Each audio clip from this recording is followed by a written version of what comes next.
Aye, everybody come up here, please. Thank you. Yes, good shout. Come on into the body of the kirk.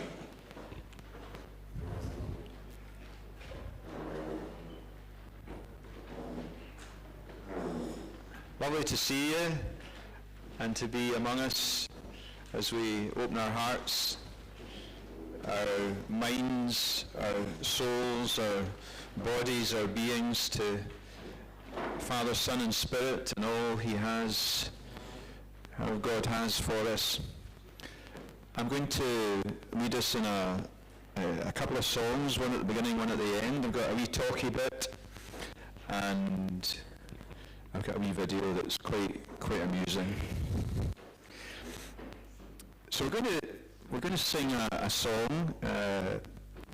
It's in God Welcomes All, one of the new hymn book that we've got. It's one that we've grown to love at United Irvine, and I'm a wee bit suspicious when I try to use technology, but we do have the words up, hopefully, and yeah, brilliant. And hands up if you know it. Does anybody know it? Oh yeah, beauty. Steady easy, so did it come all you wounded and weary. Give me the words, Steve. Sorry. If you can give me the words, thanks. That's great. Is it coming? There we go. So it's come all you wounded and weary. Come all you heavy of heart. Come with your fear and your burden. Come with your pain and your scars. Try that. Come all you wounded and weary. Come all you heavy of heart. Come with your fear and your burden. Come with your pain and your scars. Next, yep. And then it's the same tune. Next. Next slide, thanks.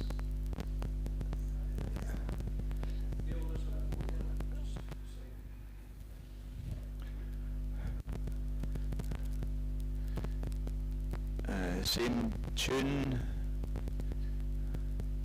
Oh, I'm going backwards. There we go. You are welcome here. Come as you are. You are welcome here with open arms. Bring your burdens, bring your pain, bring your sorrow and shame. You are welcome here, come as you are. Then there's a bridge. Open your heart, discover your place and your purpose. Open your eyes, see the new life that awaits you here. Try that. Open your heart, discover your place and your purpose. Open your eyes, see the new life that awaits you here. And the rest is the same as the other tune. So let's get going. Thank you. If you could maybe work it at the back for me, that would be great. Here we go.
isn't it, that speaks of the welcome of Jesus, the arms open wide that he says, doesn't he? Come to me, all you who are weary and wabbit and wasted, and I will give you rest. Take this relationship that is mine with the Father, it's yours. Come on, take it.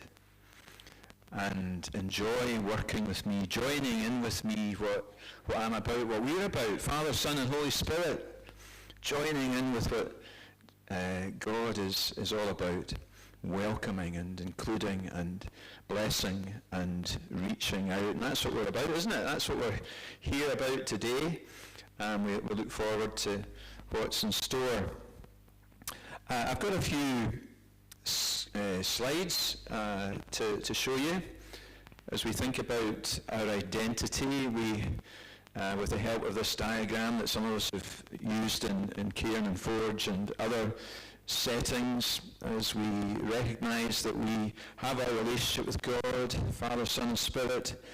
We grow in that relationship, and it's that relationship that defines and decides and helps us to be in all the other relationships within ourselves and within our communities of faith and our various initiatives, and in the reaching out to those beyond our walls, beyond our group, beyond our initiatives, or as a part of our initiatives, this up, down, out sign of the cross, as we recognize our identity, our belonging, and our purpose in serving, in joining in with what Jesus is up to. Here's a wee clip. Uh-oh. Maybe get a bit of sound. Oops. No. Is it possible to get some sound?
Take the bus.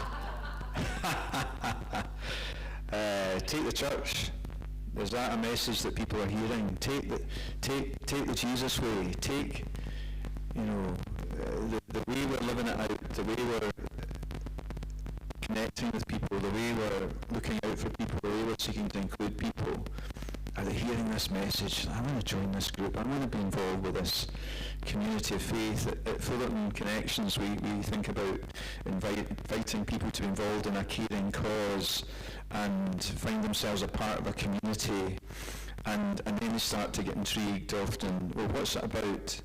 And we point them to Jesus in particular. So the cause, community, Christ, journey happens. Not always necessarily in that order, but that's the intention, that's what we're about.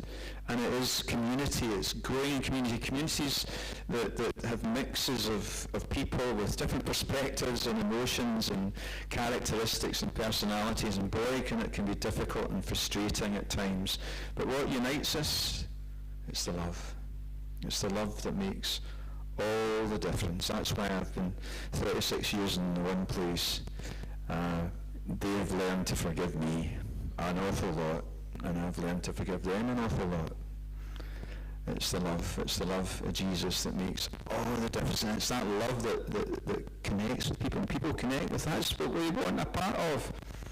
To join in with what Jesus is up to. That's what we're all about. If I could go to the next slide, thanks. Thank you, yeah. Read it with me if you're able, this passage from Isaiah. Clear lots of ground for your tents. Make your tents large. Spread out. Think big. Use plenty of rope. Drive the tent pegs deep. You're going to need lots of elbow room for your growing family as we learn to share the love of Jesus.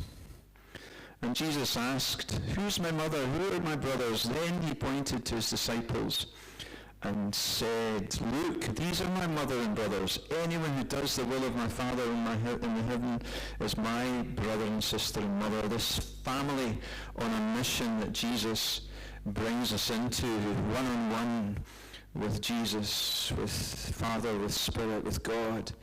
And then he radiates it out to the inner 3 and the inner 12 and the inner 72, and then Pentecost, and the gospel reaches us in Europe, UK, Scotland, Ireland, Galston,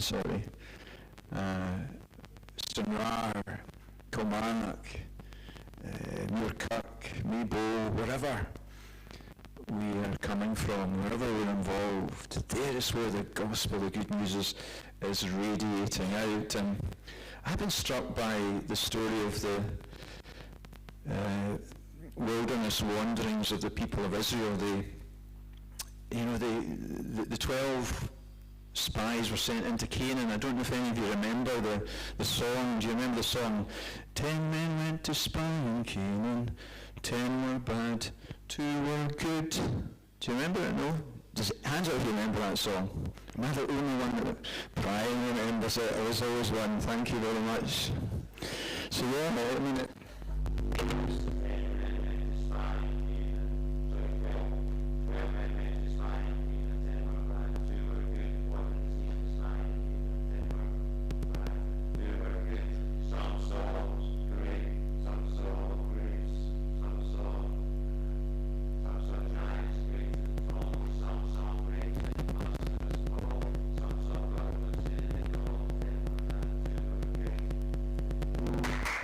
Thank you. Oh, the recesses of memory. And, of course, as a result, the majority won. Majority is not always the best way, as Presbyterianism sometimes shows. And of course, as a result, they wander in the wilderness. And someone's helped me connect that with generational journeying with God. And if statistics are to be believed, and that they're coming north, and to some extent they're backed up here, the Quiet Revival statistics from the English and Welsh Bible Society, compares the response to the good news of Jesus and connecting with church and attending church, reading the Bible, praying. It says, it basically suggests that 15 to 35-year-olds, and more blokes than lassies, are plugging in to spirituality and the good news of Jesus. And I wonder if in fact what we're seeing is something a wee bit like the wandering in the wilderness, that the generation that I'm a part of, and some of us are a part of, it's not that we're not important, we are important, we're involved, we're hopefully like the Joshua and the Calebs of this world, and we need intergenerational churches, but it seems to me that our generation, the older generations, have not stepped up, have not led us in the way that we might. And I just sow that seed because I'm praying into that, and I'm hopeful as a result of these statistics and evidence on the ground as well, particularly at Fullerton, where we're seeing people coming around who are just coming from nowhere. Some of them have come from a long journey of coming to faith, clearly, but there is a ripeness and a readiness for people to respond to the good news, to the love of Jesus. And it's about us and the younger people hopefully learning to embrace and involve and listen to and help the younger people to take things on, to step up and lead us into the new age, to lead us into the new dawn, to lead us forward. If I could get the slide again, thanks. The harvest is plentiful, but the workers are few. Ask the Lord of the harvest therefore to send out workers into his harvest field. Boy, we need more, eh? We need more. We need a bigger tent. Dear God, we thank you for bringing us together. We thank you for your love that unites us, your gospel that excites us, and your Holy Spirit who ignites us to share the love, to allow ourselves to be truly loved, that we might love. And so bless our time together, Lord. Bless us, encourage us, and send us forth into the harvest fields to join you in what you're up to and help others to join in too. And all those people said, Amen. Let's sing another song. This time it is embedded in this slide, so if we could go to the slide, that'd be great. And we can maybe stand for it as well. Let's stand if we're able.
over to Alan. Didn't really want to get up there. That was just lovely sitting listening to that. Good morning, everyone. I'm Alan Vince, as you heard there, from Mauchline Church. Now, I'm kind of looking around, hoping you've all got a little bit of paper in your hands. If you're not, you might want to just grab it.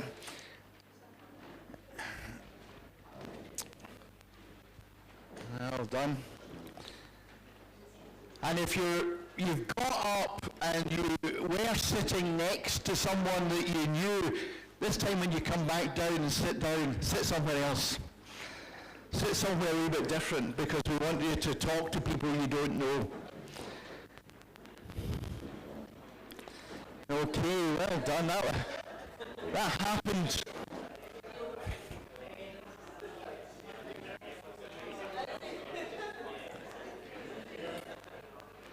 Great.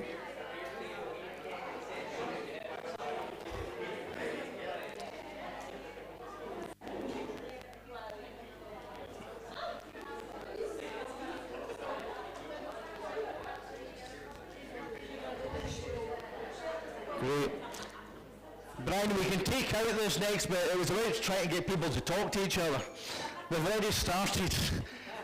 Fantastic. You'll see on the top of your sheet a couple of wee questions that you had to do, just as a wee bit of an icebreaker, getting to know folks. So 2 questions. You have to ask 2 people. What are you passionate about? And write it down. Apparently Brian wants to know exactly what you're passionate about. And we're not talking about Tchaikovsky here, we're talking about the church.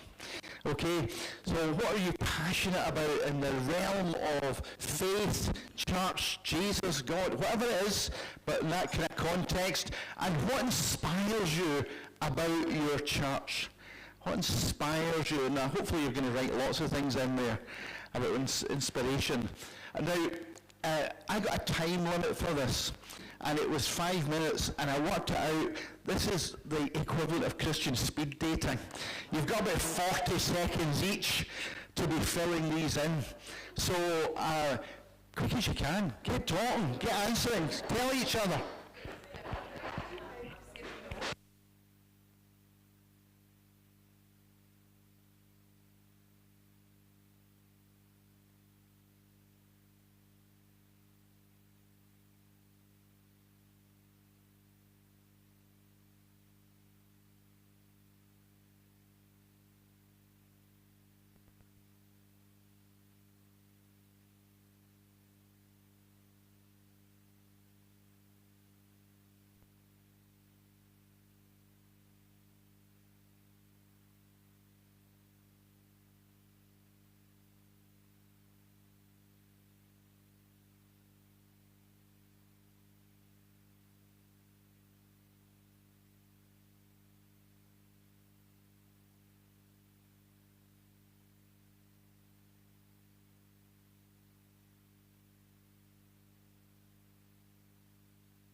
My goodness, that time went very quickly.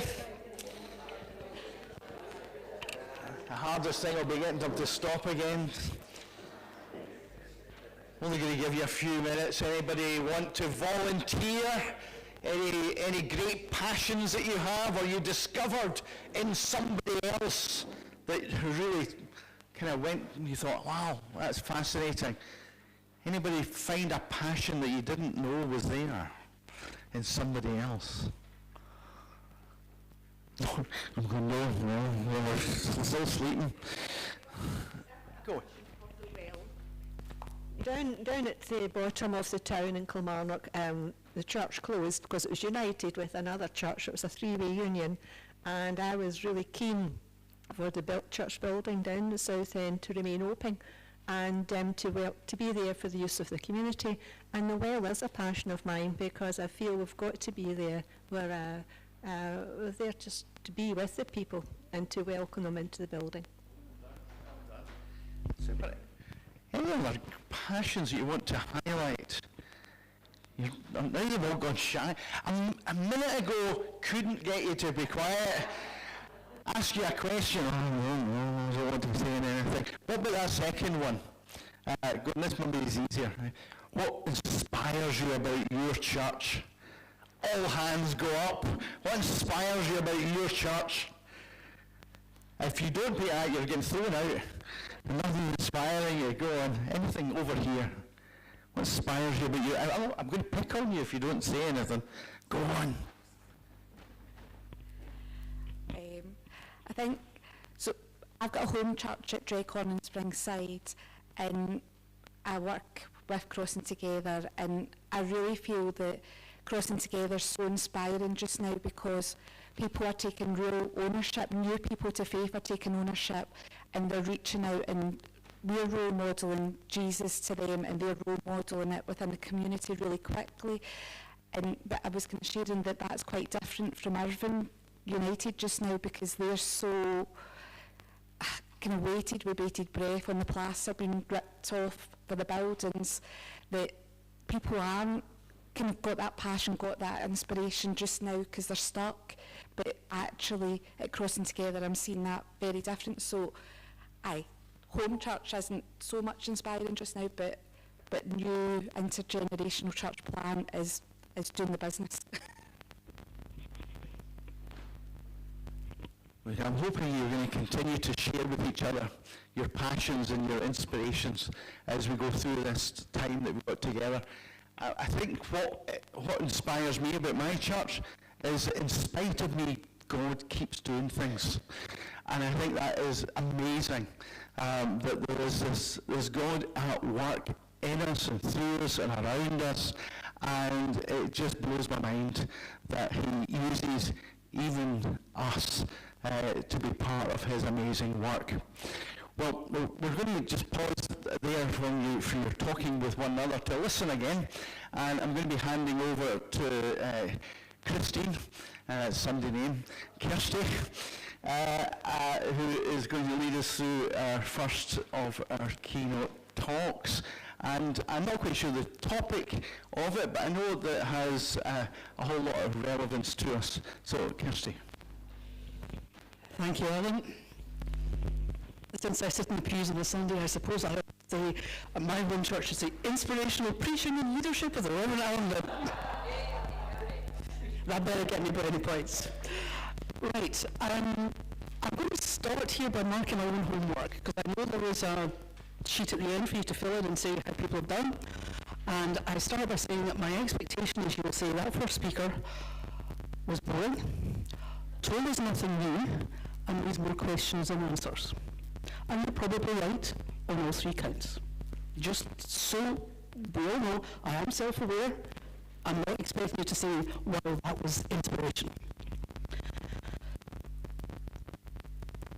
The reason for that, I suppose, is there are different sides to mission. Now, we all know, I think, there's about 110 different definitions of mission. But regardless of your definition, there are different sides to it. There is, for lack of a better phrase, the fun part of mission, the really inspirational, you see it going, people are coming to Christ, are coming to faith, are living that faith, and that is wonderful. That's what we want. That's what we need as a church. We need the kind of mission which is us living our faith and sharing our faith. Living the gospel, sharing the gospel, and encouraging others to do the same. The problem is that as well as that side of mission, there is the boring legal bit. Because we're no longer living in the Middle East 2,000 years ago, or even in ancient Rome. We have a raft of rules and regulations which we have to follow when we are dealing with people, dealing with children, dealing with potentially vulnerable adults, when we're running any kind of group or organisation. And that's simply a fact of life. So, when we're looking at mission, we have to look at that side of it as well. And the problem with that, and when I say there are more questions than answers, is because there are 120 different kinds of mission, there are 120 different problems when it comes to regulating and managing how we do it. You could have a local congregation running for its own members a very successful lunch once a month, soup and sandwich lunches. And it goes so well, the ladies are such good cooks, they do fantastic chicken and rice soup, that they bring their neighbours in, and they bring their pals in. And before you know it, this has grown and become quite a big project. And it's become so good that instead of doing it once a month, someone says, why don't we do this every week? Great idea. So you're doing it every week for your local community. And suddenly you've moved from something which is for your own church members, moves a little looser when it comes to how you're presenting your food, what rules you have to follow, to something which is being offered to the wider public. And because it's been done every week for many more people, instead of 3 ladies making the soup, it's become lots more people making the soup. It's become you're charging people to get the money back because they can't be expected to provide and volunteer all the produce that regularly. It's become a commercial venture. And commercial ventures lead to different rules. And then you throw on top of that this has become so successful, it's been done every week for all these local people, it's been done in the church hall. And it's coming near to Christmas. So this is a great opportunity. We can have carols, we can have Christmas activities, we can encourage people to remember what Christmas is about. And this grows. It becomes a great opportunity for mission. It's almost become its own mission project. It's got people who are there to lead worship. It's got people who are there to provide the catering. It's got people organising the books. We've got a whole mini church going here. Who's organising it? Who's responsible for it? Well, on paper, it's still the local Kirk session, which started off simply offering soup and sandwiches to its members once a month. Has the Kirk session thought it through? Has the Kirk session organised to make sure it's got all the relevant covers in place? Is everybody doing the catering, got the right hygiene certificates? Is the kitchen up to scratch? Are they actually cooking in this kitchen? Or are they bringing the stuff in from home, which they're not supposed to do? Are the people who lead in worship leaders at the very least? Are the people who lead in worship PVG'd? If there are people coming in with their children, there are vulnerable adults, they're asking people to come back for a home visit, do they need to be PVG'd? Is it safeguarding checked? A whole raft of questions comes up. That's the boring side of mission.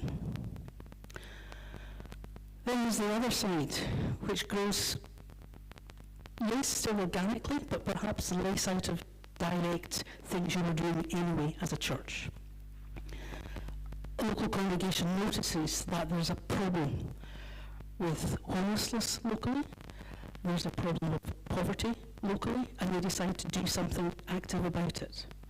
It starts as a small project. Let's ask the local volunteers to put together boxes for the kids at Christmas. It grows because the appeal goes out to the local community, not just church members. Everybody wants to contribute. Everybody gives. Suddenly they've got a hall crammed full of stuff which needs sorted, needs checked. Is it new? Is it packaged? If it's not new, is it clean? Is it suitable for passing on? Is it a health risk? Is it suitable for young children? Is it age appropriate? Is it safe? A whole raft of questions and potential problems which you hadn't anticipated when you thought it would be a nice idea to put together some Christmas boxes for the local kids in need. That project, if we stick with that one, decides it's got so big it wants to apply for funding, and it puts in an application to Cash for Kids because you're kind of doing the same stuff. Who puts in the application? Is it an individual? Probably, because if the church tries to put it in as a Kirk session, they'll probably be told, no, you're a church, you deal with that separately. That individual who's putting it in, does the Kirk session know they're putting it in? Do they recognise this individual is now taking ownership and control of this whole project? Is that with their agreement, or is it being done as a separate venture? If it's being done as a separate venture, what's the insurance implications of that if something goes hideously wrong?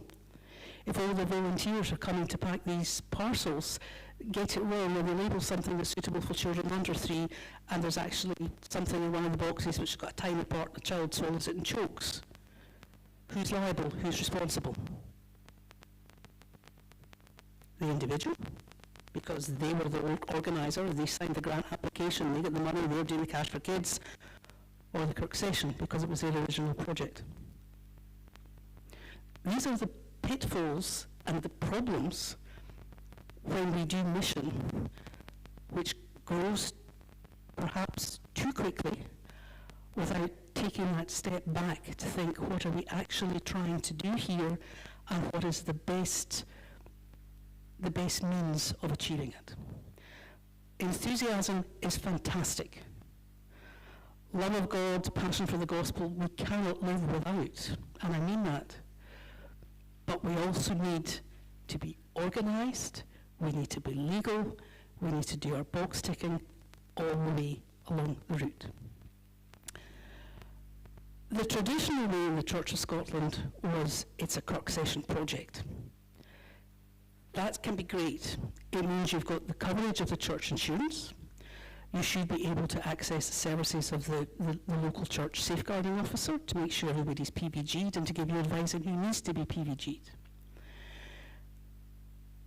When it comes to the financing of it, how do you show your accounts? Are you simply receiving money from that local parish church? Are you showing in your accounts as a local mission project?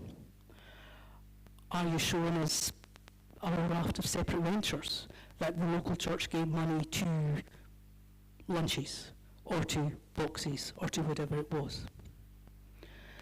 It may seem incredibly unimportant, but down the line it could matter. Because if your project takes off, becomes bigger, becomes successful, it does matter how it shows. Two reasons, opposite sides of the same coin. If your project is bringing in a lot of money, then you might find that your local parish church finds itself being, unfortunately, slightly penalised for it. Because money coming in has shot up. It's not coming in on a Sunday morning in the open plate, but giving has shot up thanks to your local project. But the money that's coming in is all being spent on your local project. But your local parish church might find that the money that the central church is looking for has also gone up. Their giving to go contribution could be going up because on paper their income's gone up. So it's something you need to be aware of, and you need to think about how you show it. You can say it's a separate project, it's restricted fund, it doesn't count, it's been shown as almost an arm's length church organisation. Think of the Women Guilds account. That's fine. But you're then in the situation of wondering, well, am I still covered by the church's insurance? Can I still call on the advice of their safeguarding officer? Does this project need to have its own safeguarding person? And these are questions that you have to at least think about. I did warn you I wasn't giving you answers, but I'm telling you the questions that you need to ask. The reason I'm not giving you answers is because every single project will have different answers to those questions. What if your project, although wonderfully successful in getting people involved, is costing a lot of money rather than bringing in a lot of money? How are you going to deal with that? Are you going to find that the local Kirk session are saying, we're not happy with this, we are spending a fortune on this project, we're not seeing the people coming on a Sunday morning, we're hearing it's doing great work, but it's great work which could be done by the social work department, by other charities locally. It doesn't have to be the church. We're not seeing a great deal of gospel preaching and people coming to faith in this, and we're not happy spending all our money on this. We want to spend our money on what we see as more traditional church projects. How do you deal with that? There are different ways. You can ask people who are attending the project to make a contribution. When they go to church on Sunday, most of us put money on the plate. But we need to be careful that we're not charging for their services. But we can ask them to give.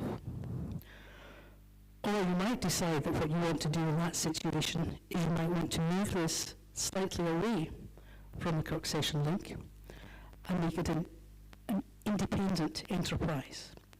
That way you could apply for funding from the local council or from other bodies. That is possible. You can set up a SCIO, Scottish Charitable Incorporated Organisation. Sounds very grand, that's why everyone says SCIO, because you can never actually remember what all the letters stand for.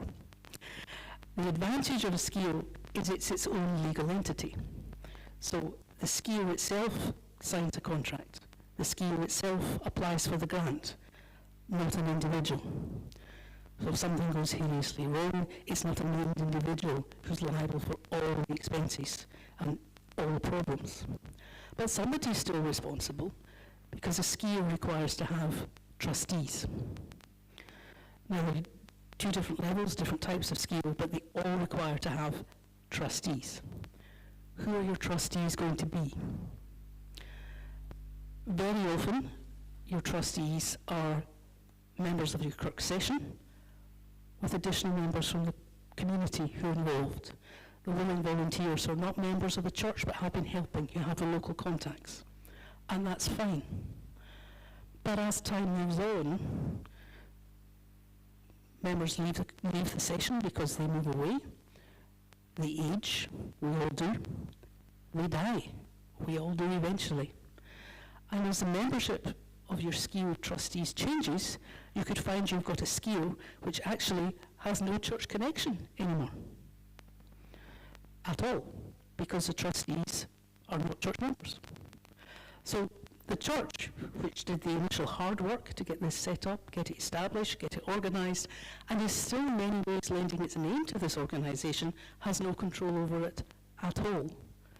Because it's an independent SCIO, its trustees are not church members, the majority are not church members, there's no relationship there. And that can be a problem. Now you will say we would never let that happen, because as well as the social side of it, you've forgotten, Christine, we're also pushing the gospel side of it. We will be bringing people to faith and bringing people to Christ. Doesn't always work that way. And sometimes the social side, the assistance to the poor and needy side, the fellowship side takes over. And you find that your leaders of it aren't the church people towards the end that they were at the beginning. I told you this was going to be not the most inspiring, sorry.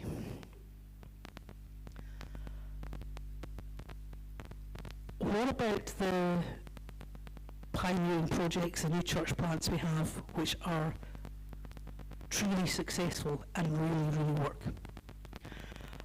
Are there pitfalls and problems there? Of course there are. The main one,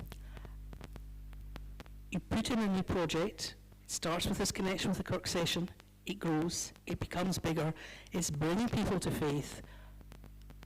In our current setup in the Church of Scotland, if you have people who then say, I want to take the next step, I want to be baptized, I want to be confirmed, I want to take communion, how do they do that? Because we do not have a system where you join the Church of Scotland. We have a system where you join a named parish Church of Scotland. And quite a lot of these people who are enthused and are finding Christ in these new projects are people who really do not feel a connection with the local parish church, which has been there all the time and they've never gone to because it doesn't appeal to them. So where are they going to go to be baptized and to make communion? How does that work? As a church, we don't actually have a proper answer to that question. We talk about building new church communities, we talk about planting new churches, but for us, legally, our definition of church includes a Kirk session. These new organisations don't have a Kirk session. They work differently. Of course they work differently. That's kind of the point. They're supposed to be different. They are a new expression, a different way of being church. And we really haven't yet figured out how that's going to link into the whole.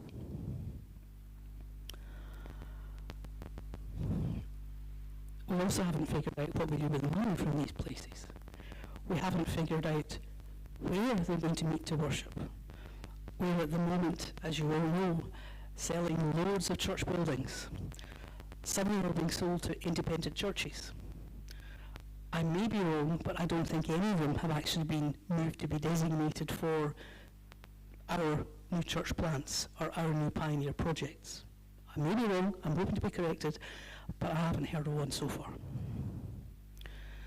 So we're going to finish up like the banks, having sold all their properties in the city centres, then realise they actually need to go and rent space from other folk, even if it was just to put in cash machines and one teller. Are we going to find, having disposed of most of our buildings, that we've got these new ways of being church, which need somewhere to worship and have nowhere to go?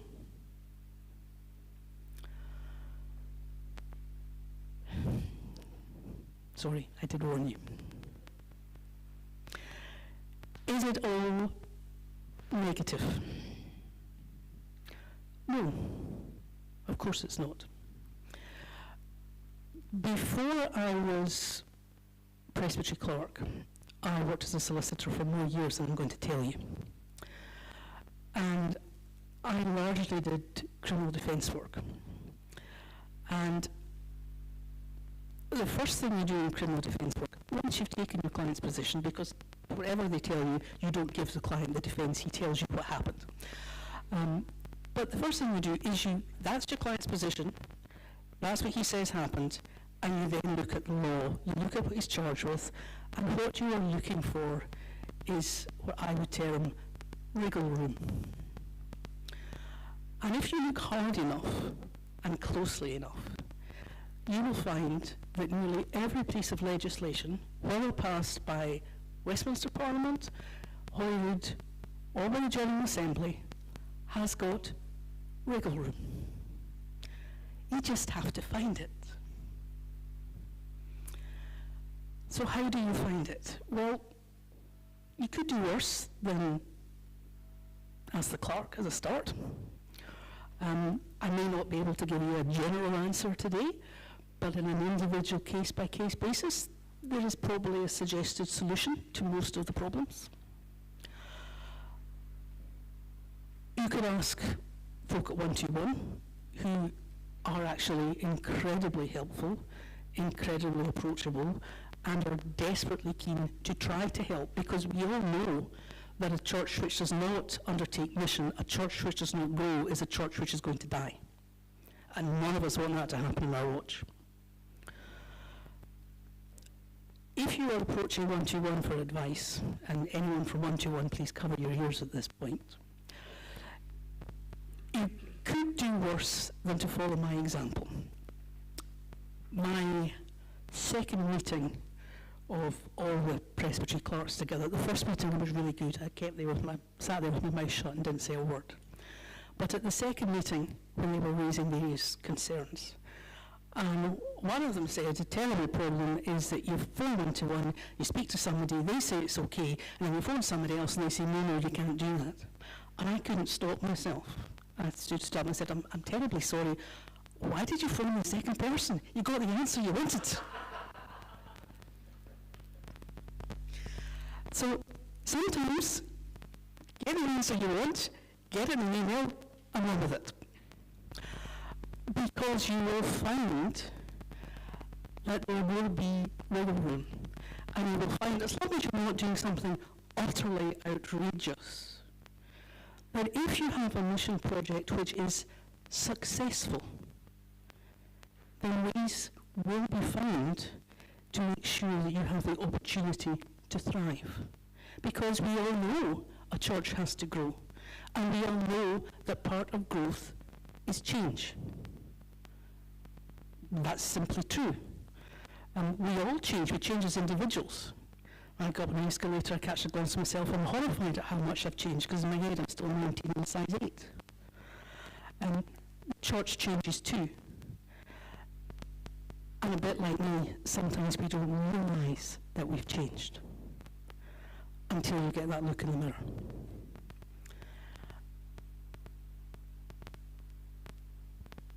Governance, regulation is important. It's important for you to cover your own backs, because you don't want to be the individual who is left being responsible if something goes wrong. If you're one of a number of trustees of a legal entity, you have some protection. You have insurance. You have a proper constitution. You have one less reason to lie awake at night worrying. If it's just you, and it's all in your name, and you're not travelling as a group, then yes, somewhere down the line you will hit a problem. May not be of your making, may not be of your fault, may not be justified. Maybe that one individual who just picks at something and won't let go and makes life almost impossible, but you will hit a problem. When you're part of that broader team, when you're one of a number of trustees of a legal entity, whether it's a SKIO, whether it's a Kirk session under the umbrella of the church, you have protection. You have people you can call upon. You have a system. In return for the Church of Scotland insurance protection, what do we look for from you as mission leaders, as pioneers, as MDS? We look actually for almost the bare minimum. We look for accounts. There should be annual accounts which should be able to be understandable. I say that as someone who is terrible at accounts. I like the kind of accounts when I look at them, I can quite clearly see that's come in, it was spent on that, and at the bottom you can see profit, loss. That's easy to understand. That's all you need. But somebody at arm's length should check them and sign them to say that they have done that. You must be aware of safeguarding, always. Can't stress that enough. Very, very important. You should also be aware, and I'm not going to hide, but please don't throw things at me, of health and safety. Because it's all too tempting to say, we're going to meet in that old church hall that's not used anymore. Well, if it's not being used anymore, that may be because it was not fit to be used anymore. It may not have been maintained properly. It may not be insured anymore. What's your coverage? Do you have insurance? These things could matter. Be aware of your own health and safety. If you're dealing with individuals who you don't know terribly well, or even ones you think you do, and you're on your own, does somebody know where you are? Where are you meeting with these people? How is it being managed? Are you on your own? Are you with somebody? Are they on their own? Are they going to be under the influence of something? Do you need to put in more steps to protect yourself, your own health? Boundaries. Boundaries are important. None of us want to think boundaries are important, but they are. Your own personal boundaries. You have your own families, you have your own life. Sharing's great, oversharing's not. You're engaged in mission. You're not engaged in building lifetime friendships. You may finish up with some lifetime friendships, you may not.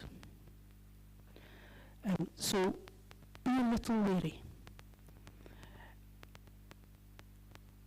We all want to demonstrate God's love. We don't all want to have somebody knocking on our front door at 3 o'clock in the morning, waking up the kids, waking up our elderly parents, because they don't have the taxi fare to get home.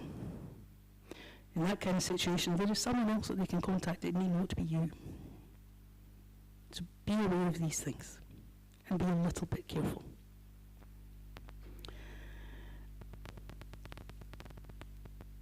I hate to use the M word, but we also need to think, I know this is rambling, we need to think about how long the project's going to last for. Are you looking to establish a new church community which is going to be there celebrating its 100th anniversary? Are you looking to establish a means of re-energising your local parish church and get people to re-engage there? Are you simply looking to do a short 6-month project to try to re-energise your own Kirk session and get them to think about these things? If you're planning on doing anything which is going to last for more than 6 months, you do need to think about how it's going to be funded, and you need to think about that properly. You will find that local parish churches, however well-intentioned they may be, may start to resent spending all the money that comes in on the plate at the traditional church on a Sunday on their new project. So you do need to seriously think about how you're going to fund yourselves going forward. The key buzzword is sustainability. Nobody likes talking about sustainability. As a central church, we are looking at the question of sustainability for everybody. For every minister, for every employee. We're looking at the numbers of people who are coming on a Sunday, the numbers of members who don't come on a Sunday, the amount of income they provide for us, and we're looking at how that money is spent. As a central church, they organise a budget, 5-year rolling budget. As a Presbytery, we do much the same. The central church is finding, unsurprisingly, that the money coming in has gone drastically down. There are fewer people in our churches on a Sunday morning. We all know this. The central church is finding that its investments are paying less in interest. And there is always inflation.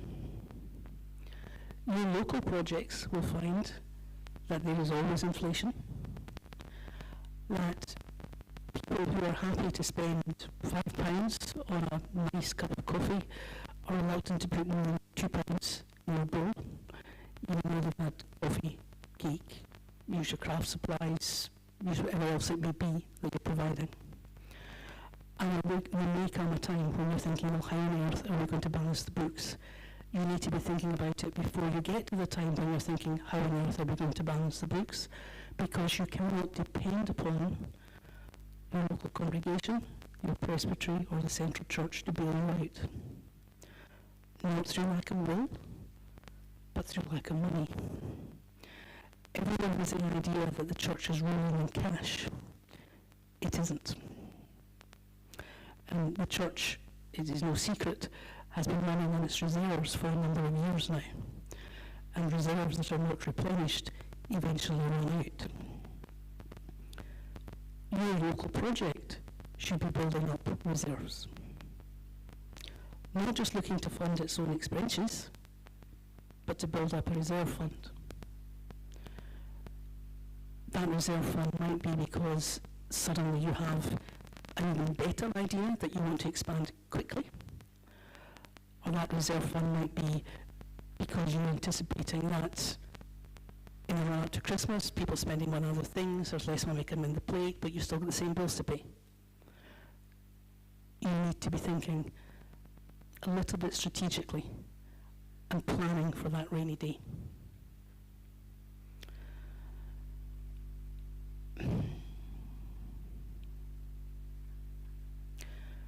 Succession planning.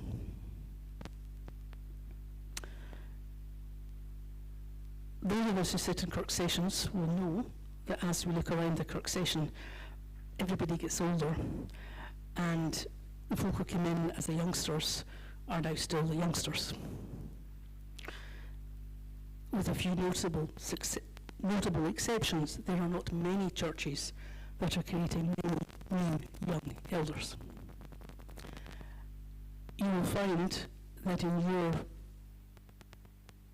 mission projects, you may face a similar difficulty. You start with a team of co-workers who may go on to be your trustees if you're SKIO, who certainly will be your core group for help and support for your new mission participants. They'll be great, they'll be enthusiastic. Who comes after them? How long are you expecting them to remain in that position? You may find it easier to get people involved if you're saying to them, we're going to do this, can you help me with this for a fixed term? Can you give me 2 years? It'll be full on for 2 years, then you can step back and look at someone else in. If you're going to do that, have a learning program of folk. Have someone there for 2 years, someone there for 3 years, someone there for 4 years. Don't get to 2 years and get rid of everybody who knows about your program, because they are in effect starting again from scratch. Think carefully about who you're bringing in your succession planning. Is it someone who's already connected with your traditional church? Is it somebody who is regularly attending and participating in your new church venture, who has the potential to take on a leadership role, who can be nurtured and encouraged? Think carefully. Choosing the right people matters. It matters because if they don't have the enthusiasm and the drive and the skill set, the project will fail. And it matters because if you're not involved and willing to do the project because of what we said at the very beginning, the desire to live the gospel and share the gospel, then you could find yourself with a project which is moving from being church to being purely community, and the gospel side of things and the bringing the people to Christ side of things has gone. And what we're looking at here today is the definition of mission, which is not simply outreach, which is great and fantastic and necessary, but mission which is bringing in new disciples. So think very carefully about who you are bringing in to be your new co-participants, to be your new management group, however you want to phrase it, your new trustees. It matters who you bring in. If you are making the decision to say this has become more of an outreach, more of a community group, more of a fellowship group, rather than a faith group, then call it. Either accept that's what it is, hand it over to the local folk to manage, and go and do something else as a spread the gospel, or recognize it, address it, and try to turn it around. You may find that the folk are coming quite happily, as you think, for your soup and your sandwich lunch, are actually quite disappointed that they're no longer getting a wee Bible message. They really liked what you were doing leading up to Christmas and want more of that. So don't be afraid to push the gospel message. We are the church. Whether we're meeting inside a church building or whether we're meeting somewhere else, we are the church. People know that the church is about God, about Jesus. They kind of expect us to recognize that, and sometimes they're a bit disappointed when we don't seem to, when we're almost embarrassed to talk about our faith. We shouldn't be. It's who we are. So, if you think it is beginning to drift more towards being a great place for fellowship, a great place for soup, a warm space for the old dears, but not doing much actual church, then address that. And if you can't turn it around, hand it over and do something else.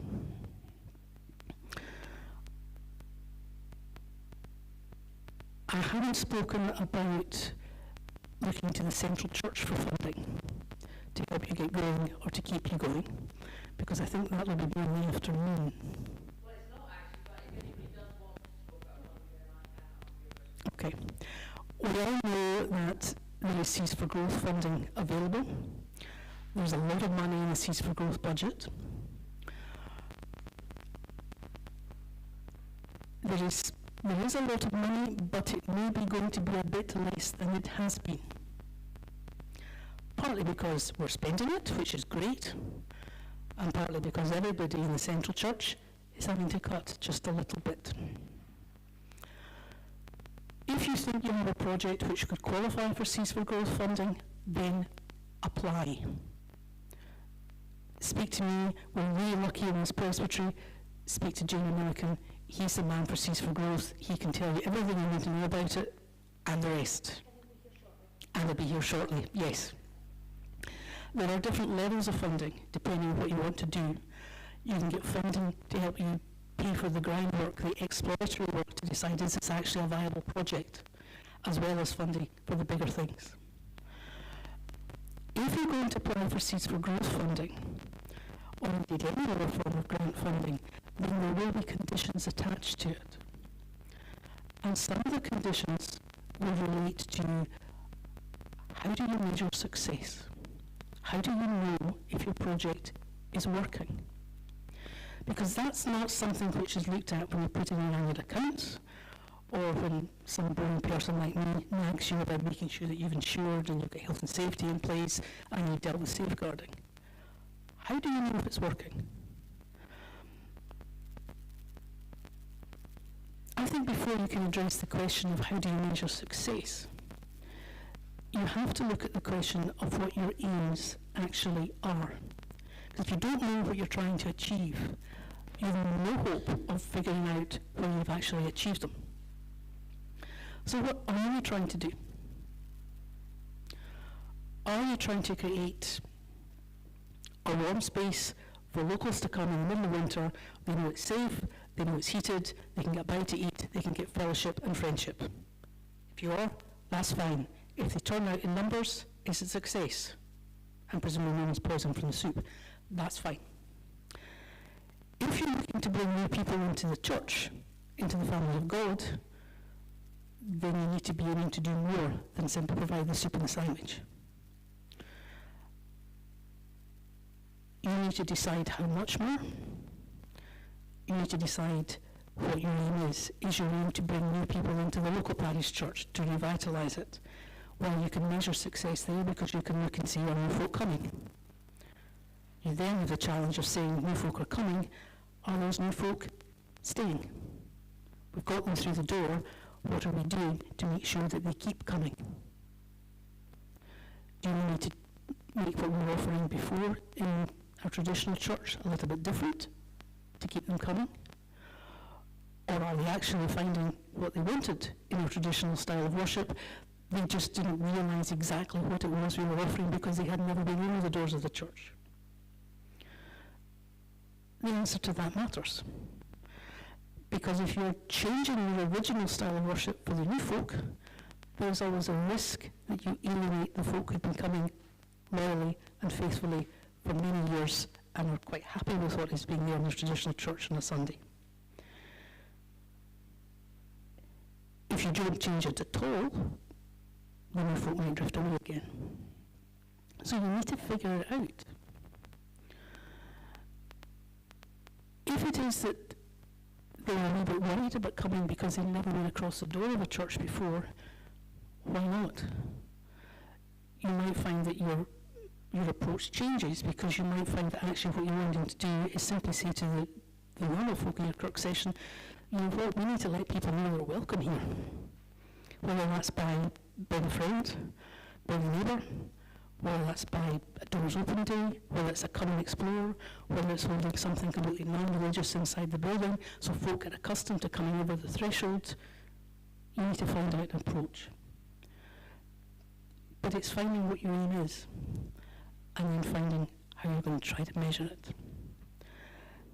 There is nothing wrong with baby steps.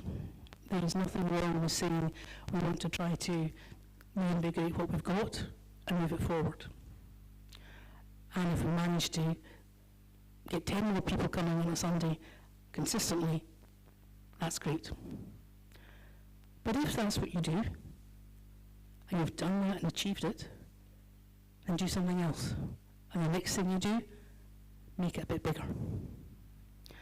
Or you might decide that you want to start big. You might want to find an area which is crying out for God's love to be demonstrated, that you've got a bigger picture, a bigger vision.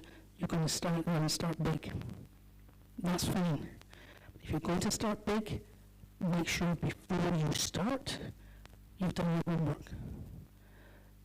Do your surveys, speak to the local community. What is the need? What do people want? What can you deliver? Do you have the core team around you so that you can deliver? You don't want to raise expectations and then find that people are simply disappointed. That doesn't help anybody. So once you've done the groundwork, you go in and you have to be consistent. If you go to a project which says we are open every Monday, Wednesday and Friday, then you are open every Monday, Wednesday and Friday. You cannot say it's a holiday weekend, we're all away, we're open every Monday. People are going to rely on you. You need to be dependable. You need to be with them. You need to find that balance of walking beside them, not patronising them, encourage them to come to faith, encourage them to engage more with understanding what it means to be a Christian, encourage them to find a role of leadership for themselves suitable to their skills, encourage them to bring more behind them. That's actually quite a big ask. If it was easy, we wouldn't be having these meetings. If it was easy, the members sitting on the pews on a Sunday would not be down. I don't know whether this is encouraging or depressing to say we're not the only denomination which finds ourselves in this situation.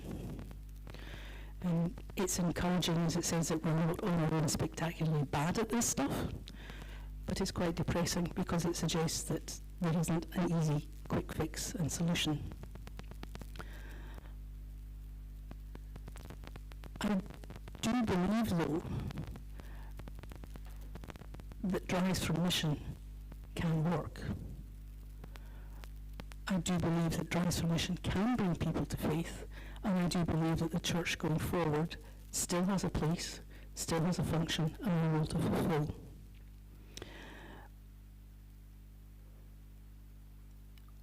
When I took my current job, my sister was my big sister. She's always very encouraging, but she's an older sister, so she's encouraging in a kind of put you down kind of way. And she said to me, well, you know, at the end of the day, it's going to be all right. I know obviously it's this huge presbytery, and the church as a whole is going through huge periods of change, and nobody knows what the future's going to bring, apart from it's going to be bad. And there's no money, and there's a lack of ministers, and there's a lack of folk in the pews, and you probably won't have that job for very long because you'll be made redundant. But at the end of the day, the one thing to hold on to and bear in mind is you're a member of Christ's church. Christ is the head of the church. He's the reason that we do what we do.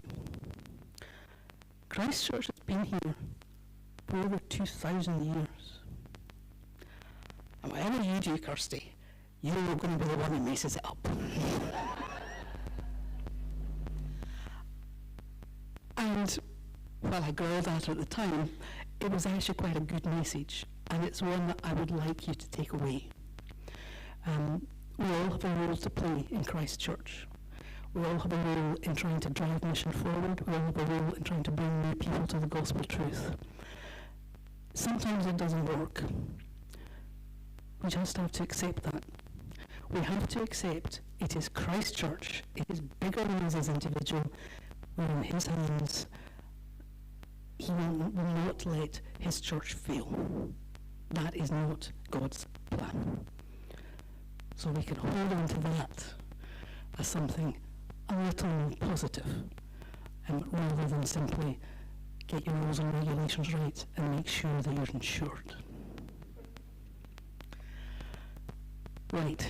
Apologies for boring legal and not answering questions. Are there questions? Katrina.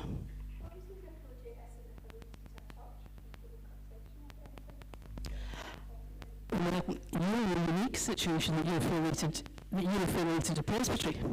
Yes. So you're under the Presbytery charity number and you're under the Presbytery insurance because we have insurance.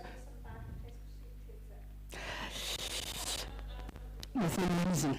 You have a constitution, you have a management team. As long as you're abiding by your constitution, then yes, you're covered by Presbytery insurance. You've got Presbytery safeguarding officer there in place to help you and give you oversight. If you don't abide by your constitution, then, a wonderful expression, you are deemed to be on a private frolic of your own. And if you are privately frolicking, then you're not covered and you're cut loose. It does, doesn't it? It does. Yes. Yes. Yes. So basically, if you decide that you're going to, I don't know, if you say you're going to take them on a gambling trip to Vegas, then you will probably find that that's not within the terms of your constitution, and Presbytery will not provide you with insurance cover. Okay? But Presbytery insurance has been expanded to cover most situations which you're going to encounter. Small plug, Presbytery insurance has also been expanded to cover things like Forest Church, if anybody's thinking of doing that. Just throwing that out there. Sorry, yes?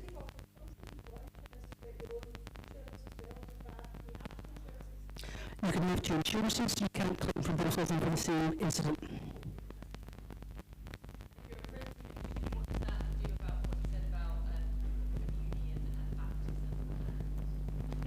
Well, they're a little different. They started under a Kirk session. Technically you did, yes. Yes, technically you did, yes. But then got to the stage that you were bigger. So that's when we looked to see what did we do. And there were discussions about did you go down the skiing route or what should you do? And you were looking to, you needed to come under a charity for some of the grants you were applying for at the time, so you came under the Presbytery charity, and Presbytery accepted you as being a Presbytery project, in the hope that we'll be able to roll out certainly some of the ideas and some of the things that you are doing elsewhere in Presbytery, rather than being limited to one particular area of Presbytery. Yeah. Well, they're a bit different.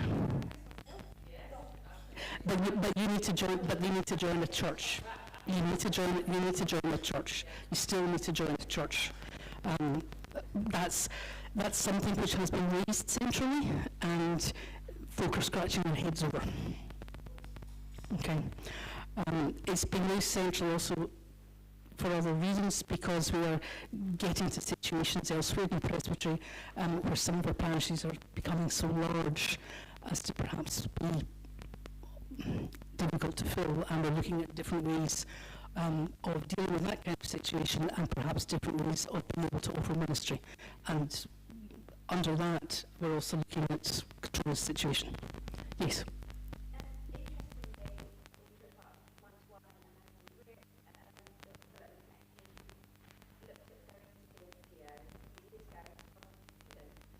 Yep.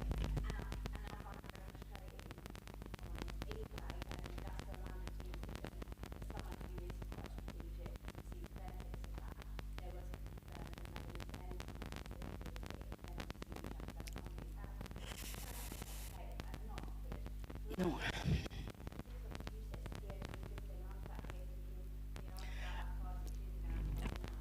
Ask again. Remember I said that sometimes it depends who you ask. Yeah.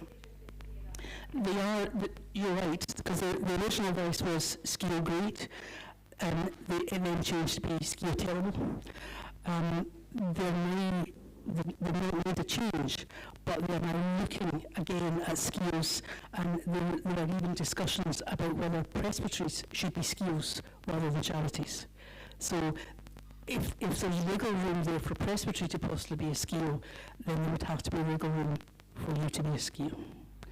Plus also, I would add as well, really dig down into their language, because you would have come away with the idea that the answer was you can't, because I bet the language was actually We would recommend that you don't. advised that you don't, Yeah. which is actually not the same thing.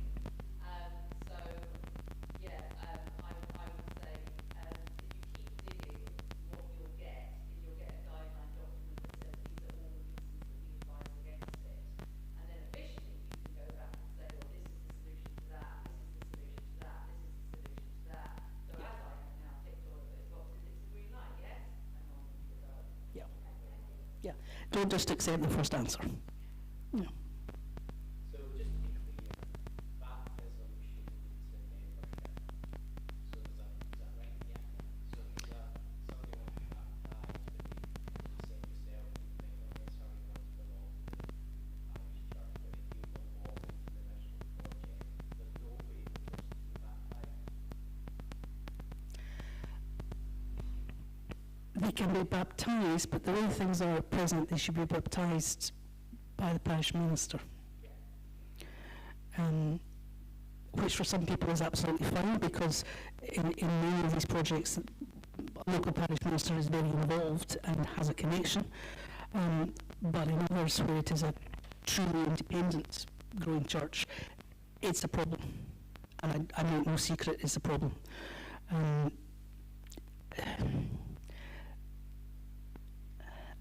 Wiggle room in that is tricky, because I tend to get my wrist slapped if I wiggle too far in that one.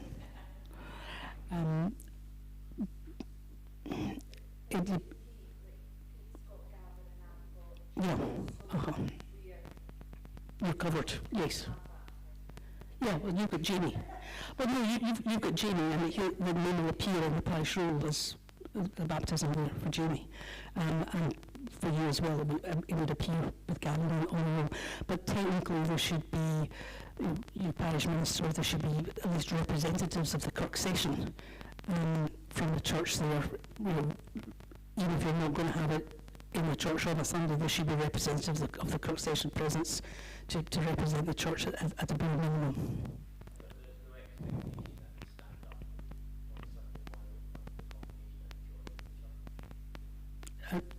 To be a communicant member, no, not at that stage. You can do two separate things. You can be baptised without making a further commitment to become a communicant member.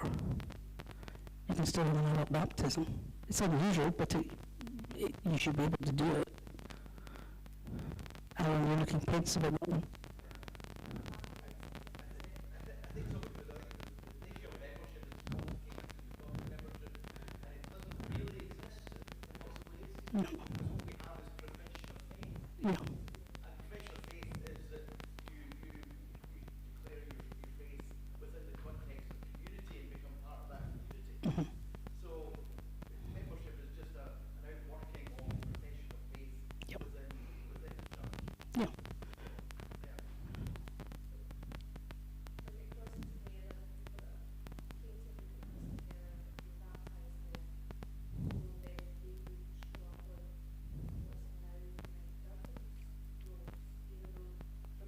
Well, they would show up on the baptismal roll.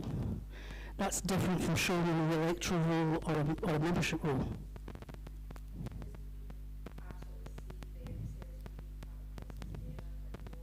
Yep, absolutely, yes. Yes. Yeah. One of the things that we can make transparent from the beginning is, yes, we are Muslim together, and we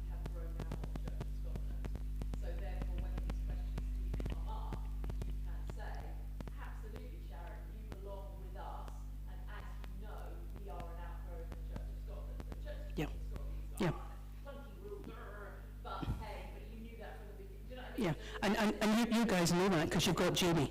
You know, you've got Jamie there. Yeah. Yeah.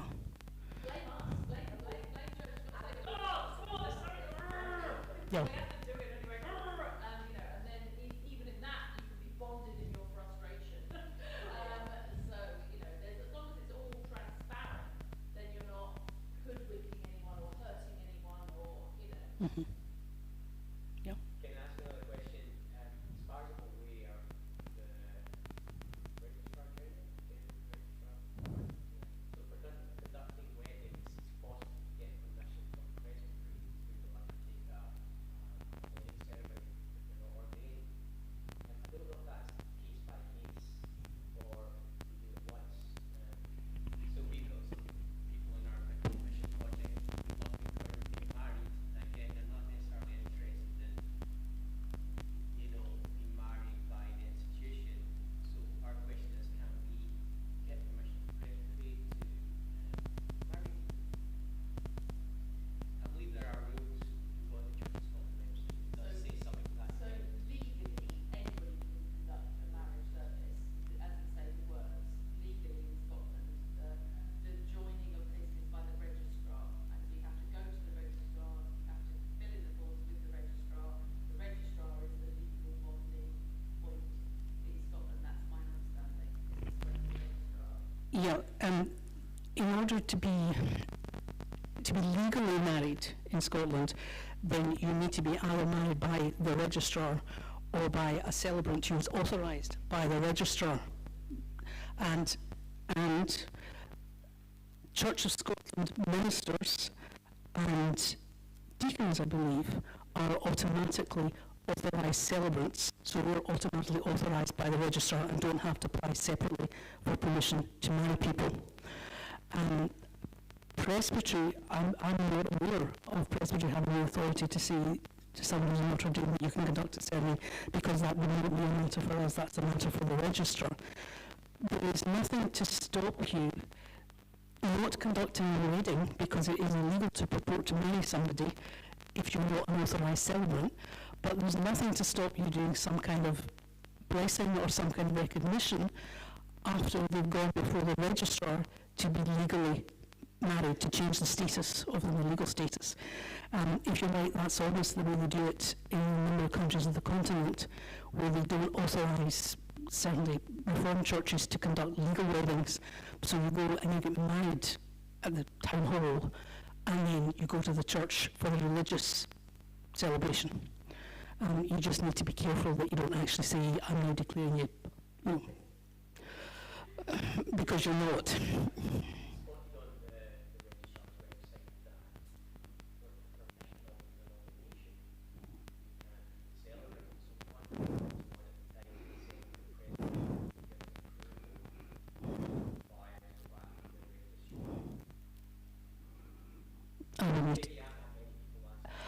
I would need to check that one. I'm not worried about it. I'm not aware of the Marriage Scotland Act saying that. Yeah.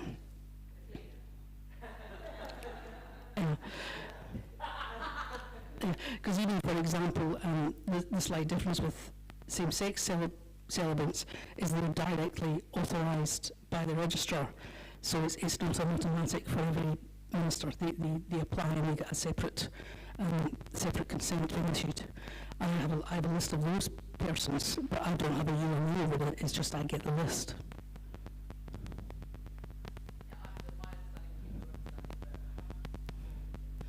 I mean,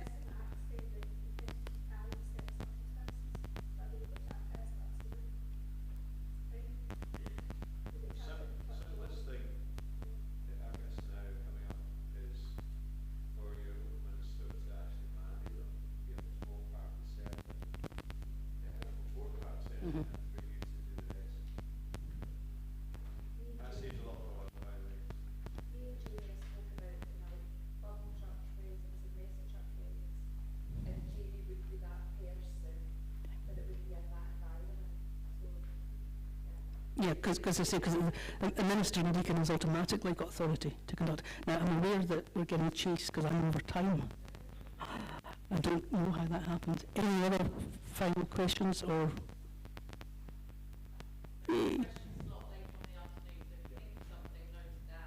Yeah. Okay, I think we're now ready to break for lunch. I think we're back at 1:15.